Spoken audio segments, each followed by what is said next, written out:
जय महामाया। मैं आपका एस्ट्रोलॉजर डॉक्टर श्याम झा आप लोगों को एस्ट्रो यांत्रिक चैनल पर स्वागत करता हूं।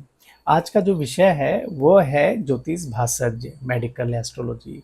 इसमें हम बात करेंगे कि ज्योतिष केवल ग्रह नक्षत्रों की गणना भर नहीं है, बल्कि यह मनुष्य के जीवन के प्रत्येक पहलू को समझने की साधना है।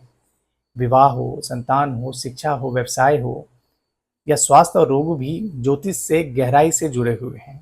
जो चिकित्सा ज्योतिष में आते हैं, मेडिकल एस्ट्रोलॉजी भी कहते हैं। इस तथ्य को उजागर करता है कि कैसे हमारे जन्म के समय ग्रहों की स्थिति हमारे स्वास्थ्य, रोगों की प्रवृत्ति और जीवन शक्ति को प्रभाव डालती है। मानव शरीर और ग्रह की जब बात करते हैं तो ज्योतिष शास्त्र में मानव शरीर को एक सूक्ष्म ब्रह्मांड माना गया है।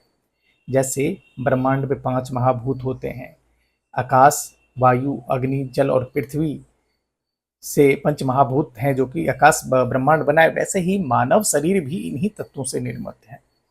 देवगुरु बृहस्पति को आकाश तत्व की संज्ञा दी गई है, तो वहीं पर शनि को वायु तत्व की संज्ञा दी गई है। सूर्य और मंगल को यहाँ पर अग्नि तत्व की संज्ञा दी गई है। चंद्रमा और शुक्र को जल तत्व की संज्ञा दी गई है, तो बुध को पृथ्वी तत्व अर्थ एलिमेंट की संज्ञा दी गई है। इसी आधार पर प्रत्येक ग्रह शरीर के अंग और उनकी काम करने की जो क्षमता है उसको नियंत्रण करता है। ग्रह हो और अंगों का संबंध की जब बात करते हैं, ग्रह और अंग उनके जो बॉडी पार्ट्स हैं उन पे कौन कौन से संबंध बढ़ते हैं, इस पे जब बात करते हैं तो देव सूर्य को हृदय, नेत्र, हड्डी और मांसपेशी, मांस मतलब मांस, चंद्रमा को मन का, रक्त का, जल तत्व यानी कि एंजाइटी का, मस्तिष्क के बारे में बात करते हैं। मंगल हो तो रक्त संचार हो, स्नायु, पेट हो, डाइजेशन हो, चोट दुर्घटना के बारे में बात करते हैं। बुध को तंत्रिका यंत्र से, त्वचा से, गुरु को मोटापा से, लीवर से, शुक्र को प्रजनन अंग से, गुर्दे से, शनि को हड्डी से, जोड़ों का दर्द से, मांसपेशियों के दर्द से या लंबी बीमारी से होने वाले रोगों के बारे में बात करते हैं। रोग और कुंडली की जब बात करते हैं तो कुंडली में छठा हाउस, 8वां और द्वादश हाउस का विशेष रूप से रोगों के लिए माना जाता है। त्रिक भाव जिसको कहते हैं 6-8-12। षष्टम हाउस को तो जैसे जानते हैं कि रोग और शत्रु के लिए मानते हैं। अष्टम हाउस आयु के लिए मानते हैं, दुर्घटना के लिए मानते हैं, मिस्टीरियस रोग के लिए मानते हैं, सडन रोग के लिए। द्वादश हाउस से हम जब देखते हैं तो अस्पताल हो गया, खर्चा हो गया, कष्ट हो गया। यदि इन भावों में पाप ग्रह मंगल, शनि, राहु, केतु, पाप ग्रह नहीं क्रूर ग्रह स्थित हो तो या उनकी दृष्टि हो तो जातक को रोग होने की संभावना बढ़ जाती है अगर अकारक हो तो।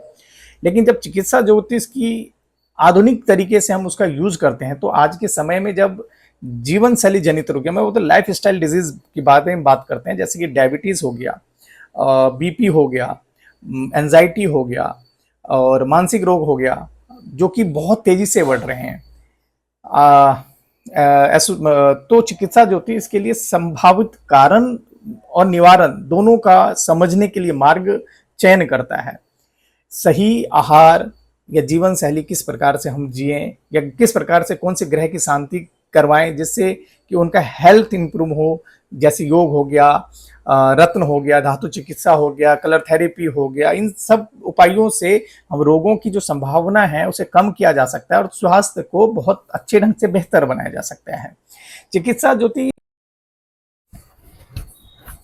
स्वास्थ्य ही है, तो स्वास्थ्य ही है, तो यही चीज सबको समझते हुए हमें मेडिकल एस्ट्रोलॉजी के माध्यम से बहुत सारे लाभ ले लेना चाहिए। तो इसी के साथ में आज का जो वीडियो है उसको यहीं पर पूर्ण करता हूं, अपने शब्दों को विराम देता हूं। तो नेक्स्ट कड़ी में आप हमसे जुड़े रहें, चैनल को सब्सक्राइब करें कि बहुत सारी चीज ज्योतिष के पीछे जो रहस्य है उसको हम असली ढंग से और अच्छे ढंग से समझ सकें। तब तक के लिए धन्यवाद। जय महामाया।